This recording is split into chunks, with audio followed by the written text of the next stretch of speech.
बहुत समय पहले पहाड़ों और जंगलों के बीच बसा था एक महान बोडो राज्य।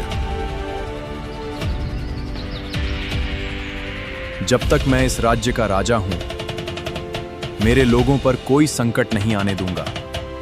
महाराज, दुश्मन सेना हमारी सीमा की ओर बढ़ रही है। तैयार हो जाओ। उन्हें जंगल में आने दो, फिर जंगल ही हमारी सेना बनेगा। दुश्मन को पता नहीं था कि राजा इराक दाव पहले ही उसकी चाल समझ चुका था।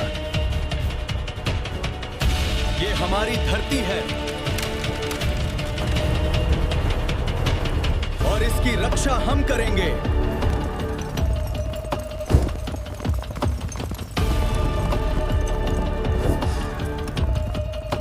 For the Bodo! No! I will not yield!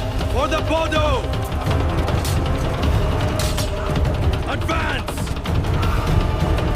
To glory! आज तुम्हारा राज्य खत्म हो जाएगा। जब तक मेरे लोग मेरे साथ हैं, मुझे कोई नहीं हरा सकता। मैं युद्ध जीतने नहीं, अपने लोगों को बचाने आया था।